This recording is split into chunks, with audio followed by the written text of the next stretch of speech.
সাবধানে যাবেন, সাবধানে আসবেন। মৃদুল পূর্ণার চোখে চোখ রেখে মাথা নাড়াল। সন্ধ্যার পূর্ব মুহূর্তের আলোয় পূর্ণাকে তার অপসরী মনে হচ্ছে।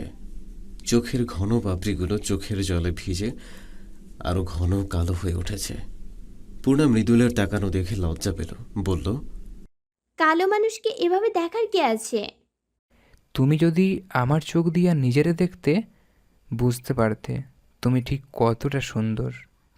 কথাটি পূর্ণার হৃদয় নাড়িয়ে দেয়। শুটিং চলছে আসাব নামে একজন ব্যারিস্টারের বাড়ির পুকুরঘাটে। আসাব চৌধুরী পরিচালক আনোয়ারের ঘনিষ্ঠ বন্ধু। আসাব ঢাকায় থাকেন, কয়েকদিন হলো গ্রামে এসেছেন। বাড়িটা বানিয়েছেন বাংলো বাড়ির মতো।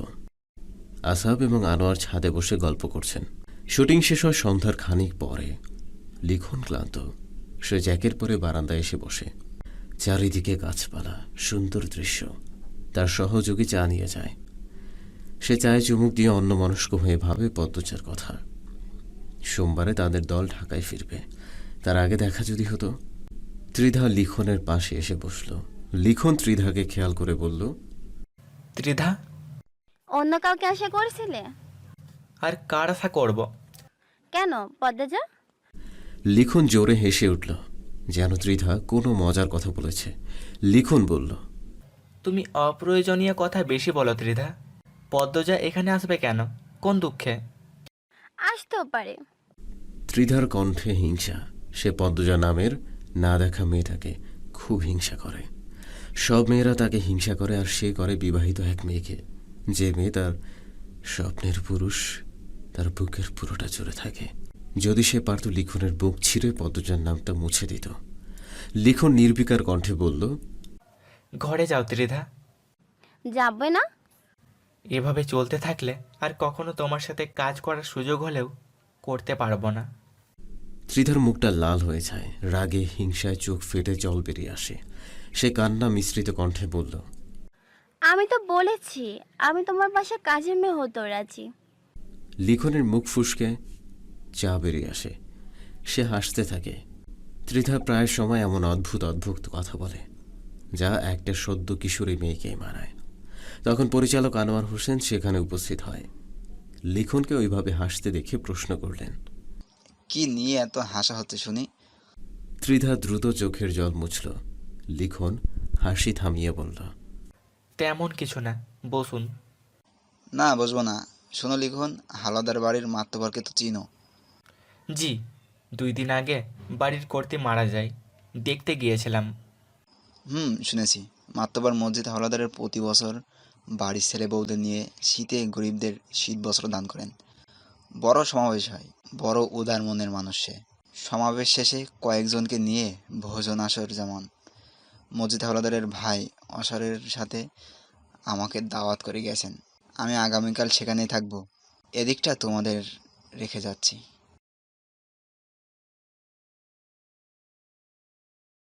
সে আমি জানি। দাওয়াত পেয়ে আমি খুব আনন্দিত। মসজিদ হাওলাদারের অনেক সুনাম শুনেছি, এবার স্বচক্ষে দেখব। খুব ভালোই লাগছে আমার। জি, তিনি খুব ভালো মনের মানুষ। আমি একবার ছিলাম উনার বাড়িতে। পরিবারের সবাই খুব ভালো। আনোয়ার হোসেন হাওলাদার বাড়ি সম্পর্কিত আরও কিছু কথা বললেন, তারপর চলে যান। ত্রিধা লিখনকে প্রশ্ন করল, তাহলে পদ্মজাও আসবে? ত্রিধার মুখটা ফ্যাকাশে হয়ে যায়। পদ্মজার নাম উঠলেই তার খারাপ লাগে, তবু সে এই নাম তোলে। সে অভিমানী স্বরে বলল, তুমি যাবে? ভাবছি যাব। আমিও যাব। সে ভাগ্যবতী মেয়েটাকে দেখতে চায়। পুরুষকে দেখাবো। কথা শেষ করে লিখন সামনের দিকে পা বাড়ায়। ত্রিধা তখন বলল, সেই নিশ্চয় আমির হাওলাদার। আপনার শুধু এই একটা মানুষকে কেন ভাগ্যবান মনে হয়? শেষটুকু রাগে কিরমির করে বলল ত্রিধা। লিখন এগিয়ে যেতে যেতেই বলল, তুমি এত সব কোথা থেকে যে জানো? অন্দরমহলে মজিদ ছাড়া কোনো পুরুষ নেই। তাদের মেয়ে পাচারের সময় ঘনিয়ে এসেছে। সবাই শিকারে অথবা কোনো প্রয়োজনীয় কাজে গেছে বোধ হয়। মৃদুল নিজের বাড়ির উদ্দেশ্যে রওনা করেছে। মগা কোথায় পদ্মজা জানে না। মদন মারা গেছে এ খবর শুনে পদ্মজা অবাক হয়েছিল। মদনের মাথায় আঘাত ছিল, ব্যান্ডেজ ছিল। এই অবস্থায় সেদিন পাতাল ঘরে যাওয়ার সময় পদ্মজা মদনের মুখ না দেখে মদনকে মাথার একই জায়গায় আঘাত করেছিল, ফলে অতিরিক্ত রক্তক্ষরণের কারণে মারা যায়। পদ্মজার দুঃখ হয় আলোর জন্য। আলোর মা নেই এখন, বাবাও নেই। পদ্মজা এই মুহূর্তে বারান্দায় দাঁড়িয়ে আছে। সে চারপাশ পর্যবেক্ষণ করছে। অন্দরমহলের বাইরে দাঁড়িয়ে আছে দুজন লোক, যারা পদ্মজাকে পাহারা দেয়। মসজিদের ওপর হামলা করার উপযুক্ত সময়। পাতাল ঘরের চাবিও নিতে হবে।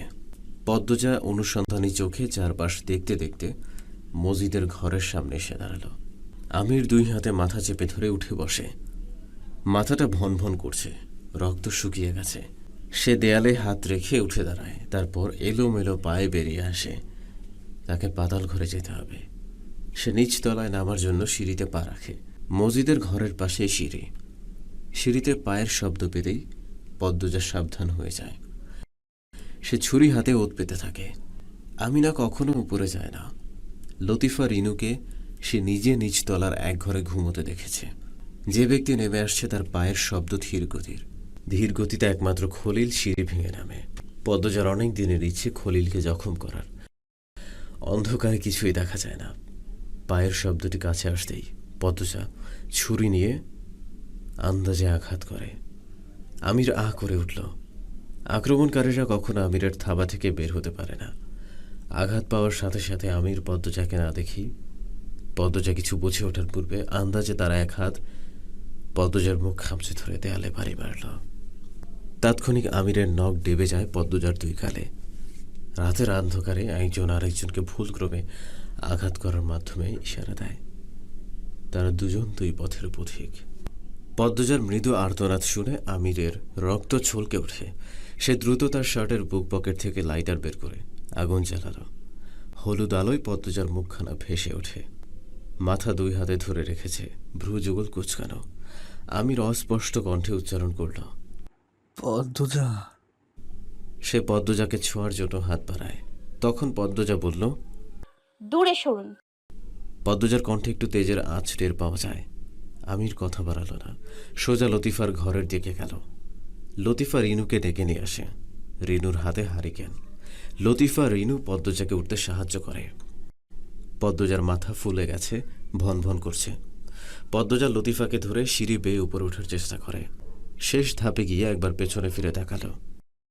হারিকেনের হলুদ আলোয় আমিরের জীর্ণ শীর্ণ মুখটা দেখে পদ্মজার বুকটা হাহাকার করে ওঠে। কোথায় ছুরির আঘাত পেয়েছে কে জানে। পদ্মজা দৃষ্টি ফিরিয়ে নিল। আমির রিনুকে বলল, উপরে যা, লতিফা বাবুকে সাহায্য করিস। রিনু নতজানু হয়ে ভয়ার্ত কণ্ঠে বলল, তোমার ঘাট দিয়া রক্ত আইতাছে ভাই। আমির হাসল।